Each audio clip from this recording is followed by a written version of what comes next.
বিসমিল্লাহ ওয়াসসালাতু ওয়াসসালামু আলা রাসূলিল্লাহ ওয়া আলা আলিহি ওয়া আসহাবিহি ওয়া মান ওয়ালা বা'দ।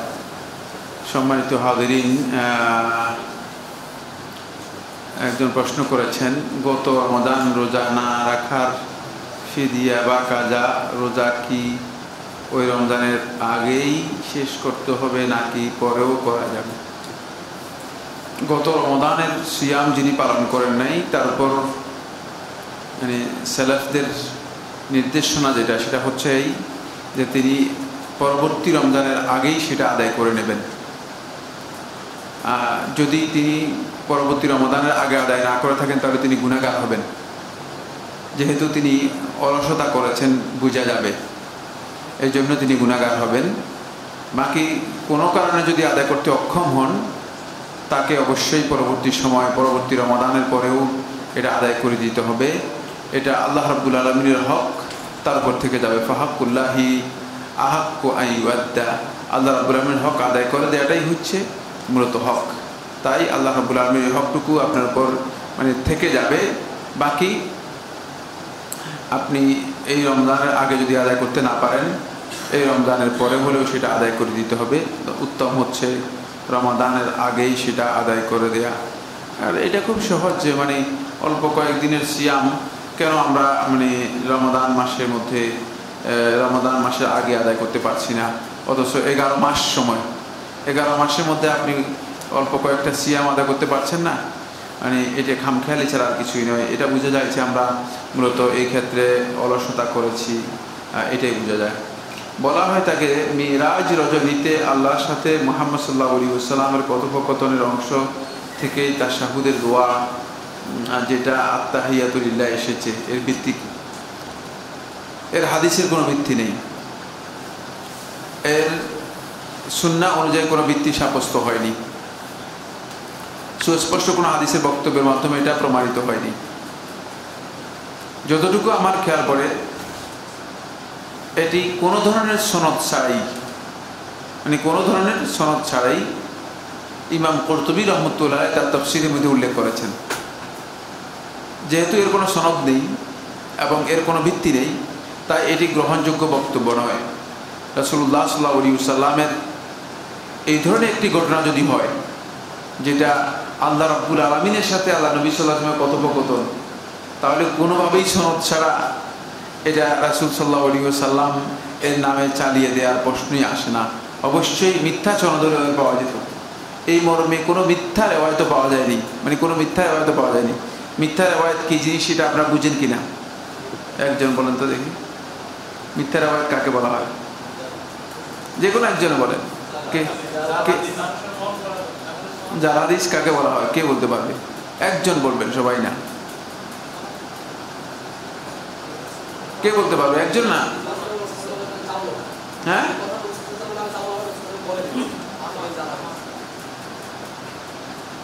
এই জন্যই দেখছেন, এই জন্য হাদিসের পরিভাষাগুলো আমাদের বক্তব্যের মধ্যে কিন্তু খুব সূক্ষ্মতা থেকে যায়।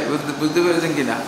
না, অর্থাৎ যেই বর্ণনাটি রাসূল সাল্লাল্লাহু আলাইহি ওয়াসাল্লামের নামে সনদ দিয়ে রাসূল সাল্লাল্লাহু আলাইহি ওয়াসাল্লাম পর্যন্ত সনদ দিয়ে উল্লেখ করা হয়েছে, অথচ এটি মিথ্যা, এটাকে বলা হয়, তাকে বোঝেন না মিথ্যা বর্ণনা। বুঝতে পেরেছেন? সনদ আছে, সনদ না থাকলে এটা জাল হাদিস না, এটা হলো আসলালাহু, এটা ভিত্তিহীন বক্তব্য। কথা কি বুঝতে পেরেছেন? হাদিসের কোনো না কোনো কিতাবের মধ্যে সনদ রয়েছে, কিন্তু আজকের যে বক্তব্যটি উল্লেখ করলাম এটা হচ্ছে আসলালাহু, এটা কোনো ভিত্তি নেই। বুঝতে পেরেছেন কিনা? মিথ্যা সনদও নেই এর জন্য কোনো মিথ্যা সনদ হাদিস দ্বারা প্রমাণিত হয়নি। কথাটা বুঝতে পারলাম কিনা? বুঝতে পেরেছেন? জি। আচ্ছা, প্রশ্ন, আমরা কোন মাযহাবের অনুসরণ করব? খুবই সহজ কথা।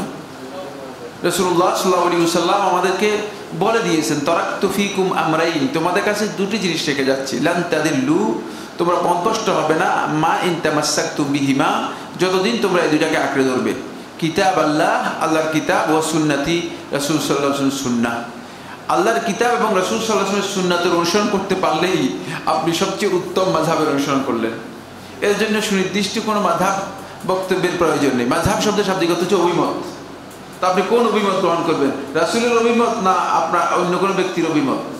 সাইফুল্লাহর অভিমত না রাসূলের অভিমত? কোনো সন্দেহ নেই। আপনি যেখানে রাসূল সাল্লাল্লাহু আলাইহি ওয়াসাল্লাম উম্মত পেয়ে যাবেন, সেখানে আর কোনো ব্যক্তির উম্মতের কোনো প্রয়োজন আছে কিনা? কিন্তু যদি কোনো কারণে না পান, তাহলে ব্যক্তির উম্মত গ্রহণ করতে পারেন। কোনো ইমামের বক্তব্য গ্রহণ করতে কোনো হারাম নিষেধ কিছুই নেই। কিন্তু সেই ক্ষেত্রে যখন হাদিস পেয়ে যাবেন, তখন আপনাকে হাদিসের সামনে কি করতে হবে? দাঁড়িয়ে যেতে হবে, এখানেই দাঁড়িয়ে যেতে হবে। সামনে অন্য কোনো বক্তব্য গ্রহণ করার সুযোগ নেই, সেটা যত বড় ইমামের বক্তব্য হোক না কেন। কারণ আমরা আল্লাহ এবং তার রাসূলের আনুগত্য করার জন্য নির্দেশিত হয়েছি, এটা আমাদেরকে নির্দেশ দেওয়া হয়েছে, এটা আমাদের জন্য ফরজ। কোনো ব্যক্তির আনুগত্যের জন্য আমাকে নির্দেশ দেওয়া হয়নি, কোনো ব্যক্তির আনুগত্য ফরজ নয়। এর অর্থ আমি এই কথা বলছি না যে কোনো ইমামের অনুসরণ করাটা হারাম, হারাম নয়, আপনি অনুসরণ করতে পারেন। কিন্তু অনুসরণ করতে হলে দলিলের ভিত্তিতে করতে হবে। কিসের ভিত্তিতে? দলিলের ভিত্তিতে করতে হবে। আর দলিলে যখন যাবেন, তখন আপনার জন্য সহজ হয়ে যাবে যে আপনি আল্লাহ রাসূল সাল্লাল্লাহু আলাইহি ওয়াসাল্লাম বক্তব্যই সেখানে পেয়ে যাবেন, সেখানে আর অন্য কোনো বক্তব্যের প্রয়োজন নেই। আমি সূরা বাকারার প্রথম 7টি আয়াত, তারপর মাঝখানের একটি আয়াত এবং শেষের 2টি আয়াত মুখস্থ করেছি। এগুলো কি একসাথে নামাজের কোনো রাকাতে সূরা ফাতিহার পর পড়তে পারবো? পড়তে পারবেন, পড়া জায়েজ রয়েছে। একসাথে পড়তে পারবেন, কোনো অসুবিধা নেই, এটি জায়েজ রয়েছে। একসাথে মানে একাধারে আয়াত তেলাওয়াত করা শর্ত নয়। যদি কেউ মানে বিচ্ছিন্নভাবে তেলাওয়াত করা জায়েজ রয়েছে। ইসলামে গণতন্ত্র বলতে শাসন ব্যবস্থা আছে কিনা? গণতন্ত্র বলতে শাসন ব্যবস্থা আছে কিনা বুঝি নাই, আমি প্রশ্নে বুঝি নাই। মানে ইসলাম গণতন্ত্র বলতে শাসন ব্যবস্থা আছে কিনা, আমি এই প্রশ্ন বুঝতে পারিনি, দুঃখিত। ইমানের ঘোষণা কি আল্লাহু আকবার নাকি লা ইলাহা ইল্লাল্লাহ? জি, উনি প্রশ্নটা সম্ভবত এটাই করতে চাচ্ছেন যে ইসলাম এবং গণতন্ত্রের মধ্যে কোনো বিরোধ আছে কিনা, এটা বোঝাতে না। ইসলাম গণতন্ত্রকে সাপোর্ট করে কিনা, সেটা উনি জানতে চাচ্ছেন প্রশ্নটা। এইটা প্রশ্ন করেছেন?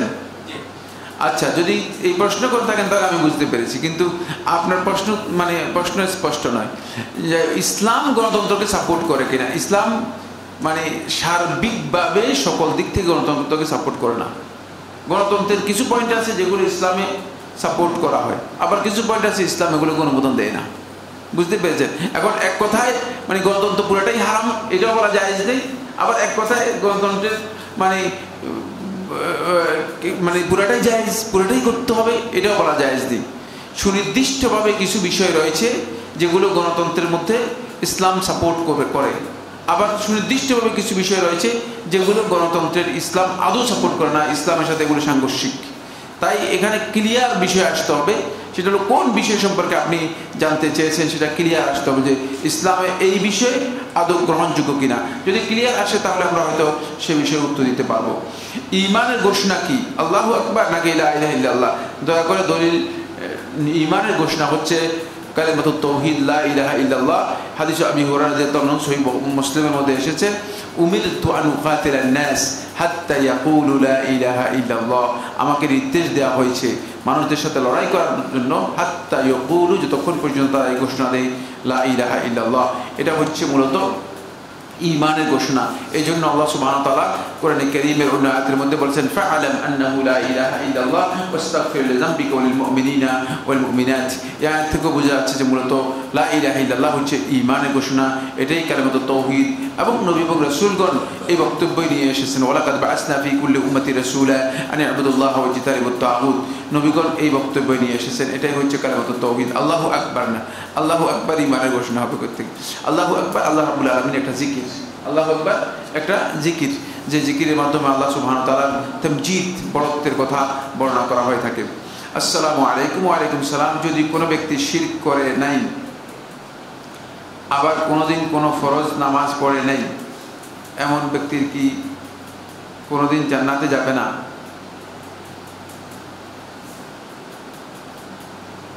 কোনো ব্যক্তি শিরক করে নাই, আবার ফরজ নামাজও আদায় করে নাই, তাহলে এই ব্যক্তি জান্নাতে যাওয়ার সম্ভাবনা আদৌ নেই। কারণ হলো ঈমান তার নেই। ঈমান যার নেই সে ব্যক্তি জান্নাতে যাওয়ার প্রশ্নই আসে না। বুঝতে পেরেছেন কিনা? ঈমান আগে তো ঈমান ঠিক রাখবেন, তারপরে জান্নাতের মাসালা জিজ্ঞেস করবেন। কিছু বিষয় আছে যেগুলো ঈমানের সাথে সম্পৃক্ত, সেগুলো যদি ঈমানের এই বিষয়গুলো যদি আপনি ঠিক না রাখেন, তাহলে আপনার মানে জান্নাতের বিষয়টি অনিশ্চিত এমনিই হয়ে যাবে। তার মধ্যে সালাত হচ্ছে ঈমানের সাথে সম্পৃক্ত বিষয়, এখন সালাত নষ্ট করে আপনি যদি মনে করেন যে আমি জান্নাতে যাব, এর কোনো সুযোগ নেই। সালাত আগে ঠিক রাখতে হবে। ছোটোখাটো গুনাহ যেগুলো আছে, মনে করেন মাঝে মধ্যে আলু চুরি করছেন, গরু চুরি করছেন, চিনি চুরি করছেন, সেগুলো হয়তো ক্ষমা করে দেওয়া যেতে পারে, আল্লাহ রাব্বুল আলামিন মেহেরবানি করে ক্ষমা করে দেবে।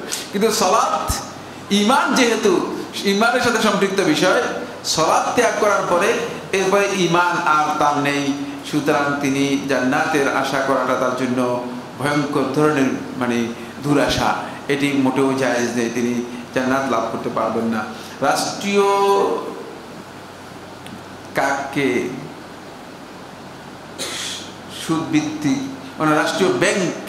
রাষ্ট্রীয় ব্যাংকে মনে হয় রাষ্ট্রীয় ব্যাংক সুদ ভিত্তিক, সরকার তা পরিচালনা করে। এক্ষেত্রে সুদ মুক্ত সমাজ গঠনে আমাদের করণীয় কি? মানুষদেরকে উপদেশ দিন, মানুষদেরকে সুদ থেকে বাঁচানোর জন্য চেষ্টা করেন। যদি 3 জন ভাইকে বুঝতে পারেন যে ভাই সুদ খাবেন না, আর এরা যদি সুদ থেকে মুক্ত হয়ে যায়, তাহলেও আপনি একটা বড় ধরনের ভালো কাজ করে ফেললেন। বুঝতে পেরেছেন কিনা? আপনি সুদ থেকে মানুষদেরকে বোঝানোর জন্য চেষ্টা করুন। আপনার কাজ হচ্ছে আপনি বুঝাই যাবেন, বলেই যাবেন ভাই ইসলামে সুদ হারাম, সুতরাং সুদের যে লেনদেন আপনারা করছেন, এই কাজটি আপনাদের জন্য জায়েজ নেই, এটা আপনারা করবেন না।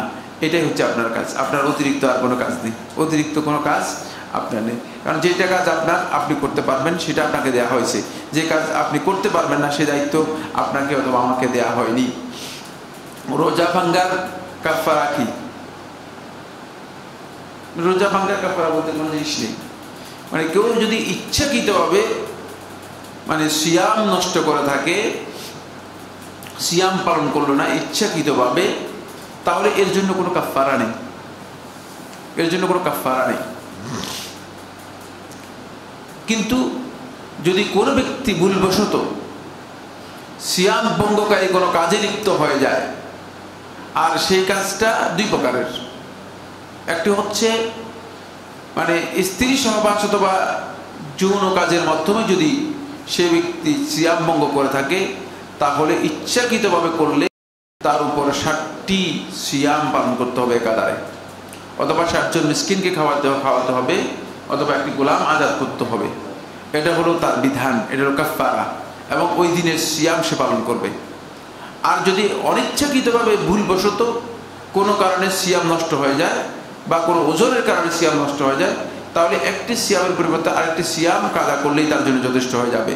কিন্তু রোজা ভঙ্গের কাফারা, এইভাবে কিন্তু কোনো কাফারা ইসলামের মধ্যে নির্দিষ্ট নেই। প্রশ্ন, দাড়িতে কালো রং ব্যবহার করা যাবে কি? শুনেছি কালো রং ব্যবহার করলে জান্নাতের সুগন্ধ নাকের কাছে লাগবে না। জান্নাত তো দূরের কথা, কতটুকু সত্য এই ব্যাপারে সহিহ হাদিস কি? দাড়িতে রাসূল সাল্লাল্লাহু আলাইহি ওয়াসাল্লামের নির্দেশনা হচ্ছে গায়্যিরুহু, যদি কারো দাড়ি, গোঁফ, চুল সবটা সাদা হয়ে যায়, পরিপূর্ণ সাদা হয়ে যায়, দেখতে বকের মতো। আল্লাহ নবী সাল্লাল্লাহু আলাইহি ওয়াসাল্লামের সাহাবী আবু বকর রাদিয়াল্লাহু তাআলা আনহুর আব্বা, তিনি মক্কা বিজয়ের সময় ইসলাম গ্রহণ করেছেন, এর আগে ইসলাম গ্রহণ করেন নাই। বুঝতে পেরেছেন?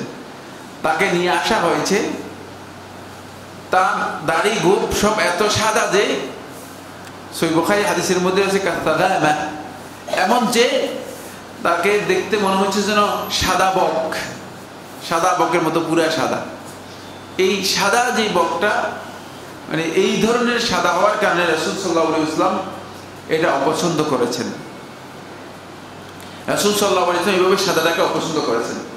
ফলে রাসূলুল্লাহ সাল্লাল্লাহু আলাইহি ওয়াসাল্লাম নির্দেশনা দিয়েছেন গায়্যিরুহু, তোমরা এটাকে পরিবর্তন করো,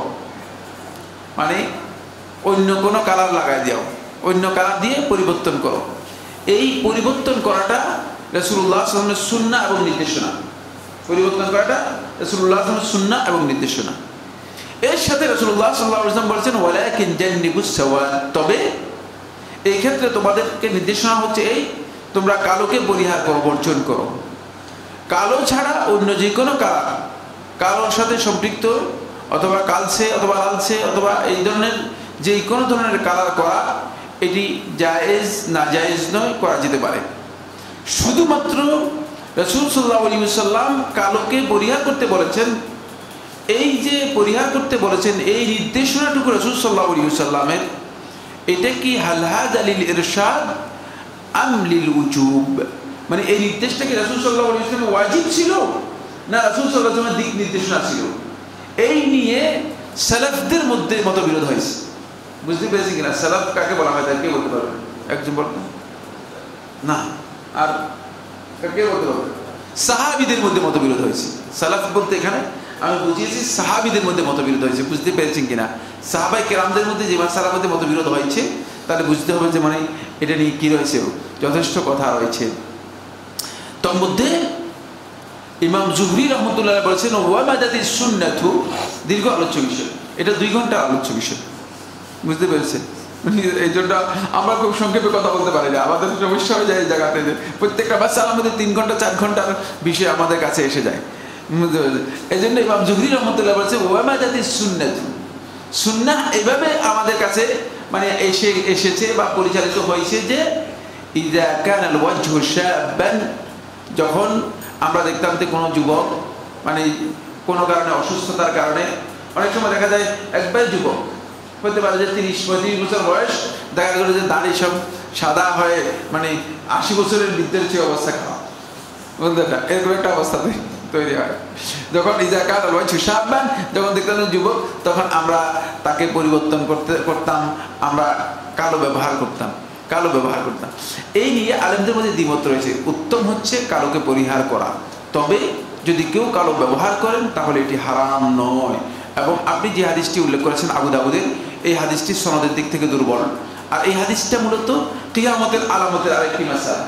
এটা এই হাদিসটা ইয়ের সাথে সম্পৃক্ত নয়, এটা কি বলা হয় থাকে মানে দাড়ি কলমের সাথে সম্পৃক্ত নয়। এই হাদিসটা তারা বুঝেন নাই, তারা মানে কাহা দিয়া বন মে লাগা দিয়া ফোন মে, বুঝতে পেরেছেন কিনা? উর্দুতে একটা মহাবার আমরা পড়েছি, কাহা দিয়া বন মে লাগা দিয়া ফোন মে, মানে বলেছে যে ডাক্তার ওষুধ দিয়ে বলছে যে এই ওষুধটা দিলাম, এটা খাওয়ার পরে তারপরে বাকি অংশটুকু বনের মধ্যে ফেলে দিবে। উর্দু বুঝে না, বন বুঝেন তো, বনের মধ্যে ফেলে দিবে।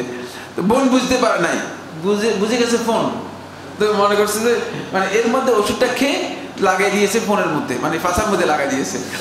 চিৎকার শুরু করছে, আর ডাক্তারের কাছে গিয়েছে, ডাক্তার তুমি কি বললা, ওষুধ লাগানোর পর তো অবস্থা খুবই খারাপ। বলে কি করছো তুমি? ওদের ওষুধ তো বাসায় লাগাই দিয়েছে। ওদের বাসায় বলি নাই, বলছে কাহা দিয়া বনবে, বনের মধ্যে ফেলে দেওয়ার জন্য বলা হয়েছে, ফোনের মধ্যে না। সুতরাং বুঝতে হবে জিনিসগুলো। এটা হচ্ছে কিয়ামতের আগে একদল লোক বের হবে যাদের পরিচয় রাসূলুল্লাহ সাল্লাল্লাহু আলাইহি ওয়াসাল্লাম দিয়েছেন, তাদের অবস্থা সম্পর্কে রাসূল সাল্লাল্লাহু আলাইহি ওয়াসাল্লাম ওই হাদিসের মধ্যে বলেছেন। উল্টা বোঝার সুযোগ নেই। হাদিসের জ্ঞান না থাকলে আহলে হাদিসদের কাছে আসবেন, আর যারা হাদিসের জ্ঞান রাখে তাদের কাছে আসার জন্য চেষ্টা করবেন। গোসলের সময় শরীরে কাপড় রাখার বাধ্যবাধকতা আছে কিনা? যেহেতু ওয়াশরুমের দরজা বন্ধ থাকে না, ফরজ নয়, তবে উত্তম। কেউ কেউ বলেছেন উত্তম। আল্লাহু আহওয়া ইউস্তাহিয়া মিনহু, এই হাদিস থেকে একদল উলামায়ে কেরাম বলেছেন যে উত্তম হচ্ছে সম্পূর্ণরূপে দিগম্বর হওয়া বা উলঙ্গ না হওয়া, এটা হচ্ছে উত্তম। এক্ষেত্রে উত্তম হচ্ছে, কিন্তু এটা না জায়েজ নয়, জায়েজ। যেহেতু আপনি গোসল সেখানে মানে মূলত ঘরের মধ্যেই আপনি গোসল করছেন, সেখানে অন্য কোনো মানুষ নেই, গোসলখানা ও পায়খানা একসাথে থাকা কি ঠিক? এখন উপায় তো নেই, গোসলখানা পায়খানা আরও টয়লেট আরও এটাকে ওয়াশরুম আরও কি বলা হয় তাকে বেসিন, সবটাই এখন একসাথে, কারণ আপনার জায়গা নেই, আপনি কোথায় করবেন? জায়গা নেই, আপনি কোথায় করবেন? সুতরাং এটা জায়গার কারণে করা হয়েছে। উচিতের মাসালা হবে গোসলখানা এক জায়গায় করেন, টয়লেট এক জায়গায় করেন, এরকম। তাহলে আমাদের এই মসজিদের সমান জায়গা লাগবে শুধুমাত্র গোসলখানা আর টয়লেটের জন্য, কিন্তু কোথায় আপনি এটা করবেন? এর জন্য জায়গার প্রয়োজন রয়েছে, ব্যবস্থাপনার সাথে জড়িত একটি বিষয়। ইমাম আবু হানিফা রাহমাতুল্লাহ আলাইহি কি ইবনে মাসউদ রাদিয়াল্লাহু আনহুকে জীবিত অবস্থায় পেয়েছিলেন? না, ইমাম রাহমাতুল্লাহ আলাইহি আব্দুল্লাহ ইবনে মাসউদ রাদিয়াল্লাহু তাআলা আনহুকে জীবিত অবস্থায় পাননি। ইমাম রাহমাতুল্লাহ আলাইহি আব্দুল্লাহ ইবনে মাসউদ রাদিয়াল্লাহু আনহুকে জীবিত অবস্থায় দেখেছেন মর্মে কোনো রিওয়ায়াত পাওয়া যায়নি। বরং ইমাম রাহমাতুল্লাহ আলাইহি যেগুলো বর্ণনা করেছেন সবগুলো ইব্রাহিম আন-নাখাই থেকে বর্ণনা করেছেন। ইব্রাহিম আন-নাখাই ছিলেন আব্দুল্লাহ ইবনে মাসউদ রাদিয়াল্লাহু আনহুর সরাসরি ছাত্র। মানে সনদ এর থেকে বোঝা যাচ্ছে যে ইমাম রাহমাতুল্লাহ আলাইহি যদি আব্দুল্লাহ ইবনে মাসউদ রাদিয়াল্লাহু আনহু সরাসরি হতো, তাহলে সরাসরি হাদিস বর্ণনা করতো। সরাসরি একটি হাদিসও তিনি বর্ণনা করেননি। তিনি কি তাবেঈ না তবে তাবেঈ, এ নিয়ে বিতর্ক রয়েছে। এ নিয়ে মূলত বিতর্ক রয়েছে তিনি কি তাবিই ছিলেন না তবে তাবিন ছিলেন। বিশুদ্ধ বক্তব্য হচ্ছে তিনি তবে তাবিনদের মধ্যে অন্তর্ভুক্ত ছিলেন, তিনি তাবিই ছিলেন না। কেউ কেউ বলেন যে তিনি আনাস ইবনে মালিক রাদিয়াল্লাহু তাআলাকে দেখেছেন। এই মর্মে যে রেওয়ায়তগুলো উল্লেখ করা হয় থাকে অধিকাংশ রেওয়ায়তই মূলত বিতর্কিত রেওয়ায়ত। বিতর্কিত রেওয়ায়ত বলতে বোঝায় মানে সনদের দিক থেকে যেগুলো নিয়ে বক্তব্য রয়েছে, বিশুদ্ধতা নিয়ে কথা রয়েছে, এই ধরনের বিতর্কিত রেওয়ায়ত। তবে এই নিয়ে আমাদের বাড়াবাড়ি করার কোনো দরকার নেই। ইমাম রহমতুল্লাহ আলাইহির মর্যাদার সাথে এটি সামঞ্জস্যপূর্ণ নয় যে তিনি যদি তাকে যদি আমরা তাবিও বলি, তাকে যদি তবে তাবিও বলি, এতে কোনো অসুবিধা আমাদের কিছুই নেই। তিনি কোনো সন্দেহ নেই যে তিনি ইমাম ছিলেন এবং মর্যাদাপূর্ণ ছিলেন, এতে কোনো সন্দেহ নেই। এটা আমাদেরকে বিশ্বাস করতে হবে এবং তার যে মর্যাদা আছে এই মর্যাদার বিষয়টি এই উম্মতের সবাই সাক্ষ্য দিয়েছেন। শেখুল ইসলাম ইবনে তাইমিয়া রাহমাতুল্লাহ আলাইহি আপনারা মাজমু ফতোয়া পড়েছেন যে এখানে কে কে আছেন? একজনও নেই, একজনও মাজমু ফতোয়া পড়েন নেই। কত খণ্ডে জানেন কিনা? কত খণ্ডে লেখা এই কিতাবটি? 37 খণ্ডে লেখা এই কিতাবটি। 37 খণ্ডে লেখা শেখুল ইসলাম ইবনে তাইমিয়া রাহমাতুল্লাহ আলাইহি। এর 18 নম্বর খণ্ডের মধ্যে শেখুল ইসলাম ইবনে তাইমিয়া রাহমাতুল্লাহ আলাইহি বিস্তারিত আলোচনা করেছেন এই বিষয়টি নিয়ে যে উম্মতের প্রায় সমস্ত উম্মাহ এরা সাক্ষ্য দিয়েছে এদের ইমামতির ব্যাপারে এবং এরা যে সত্যিকার অর্থে আল্লাহ রাব্বুল আলামিনের কাছে গ্রহণযোগ্যতা লাভ করেছে, এমনকি এদের জান্নাতের ব্যাপারে উম্মতের লোকেরা সাক্ষ্য দিয়েছে। সুতরাং এদের ছোট করার কোনো সুযোগ নেই। যারা ইমামদেরকে ছোট করবেন তারা ভুল কাজ করতেছেন, এরা ভুল মাসআলা, এটা একেবারেই ভুল মাসআলা। ইমামদেরকে ছোট করার কোনো সুযোগ নেই। আর ইমামদেরকে মানে যদি ইমামদের কোনো মাসআলা আপনি গ্রহণ না করেন এর অর্থ ইমামকে ছোট করছেন, এটাও শুদ্ধ নয়। কারণ ইমামরা এটা বলে গিয়েছেন, কথা কি বুঝতে পেরেছেন কিনা? ইজা সহাল হাদিসু ফাহুয়া মাযহাবি, যখন সহিহ হাদিস পাওয়া যাবে তখন সেটাই আমার মাযহাব। তাই আমরা ইমামদেরকে সম্মান করি, তাদেরকে মর্যাদা দিই, কিন্তু এর অর্থ এই নয় যে ইমামের বক্তব্যকে আমরা দিন হিসেবে গ্রহণ করছি না, এটি কোনোদিন হবে না। দিন কোরআন এবং হাদিস থেকেই আমাদেরকে দিতে হবে। আসসালামু আলাইকুম। ওয়ালাইকুম সালাম। একটি ছেলে গত রমাদান মাসে ভুলবশত শয়তান কুপ্ররোচনা পরে পরপর 2 রোজায় স্তমথুন করে, কিন্তু এখন সে খুব অসুস্থ। তার এসব ওই 2 রোজা জন্য কি করণীয়? আল্লাহ রাব্বুল আলামিনের কাছে সে তওবা করবে, আল্লাহ রাব্বুল আলামিনের কাছে তওবা করবে এবং এই 2টি রোজা তাকে কাজা করতে হবে, এই 2টি রোজা তাকে কাজা করতে হবে। জুমার পরের 4 রাকাত 1 সালামে নাকি 2 সালামে উত্তম? জুমার পরে 4 রাকাত যারা আদায় করবেন তারা 2 সালামে আদায় করাটাই হলো উত্তম। 2 সালামে 2 রাকাত করে 4 রাকাত আদায় করবেন, এটা উত্তম। তবে যদি 1 সালামে আদায় করেন সালাত হয়ে যাবে, কোনো সন্দেহ নেই। কারণ নফল সালাতের মধ্যে যদি কেউ মানে একসাথে আদায় করেন এটা জায়েজ না, জায়েজ নয়। নফল সালাতের মধ্যে একসাথে আদায় করা এটা জায়েজ। জি। সরকারি চাকরিতে যে জিপিএফ না এ টাকা রাখা লাগে এবং এতে সুদ সহ পাওয়া যায়, এটা কি বৈধ?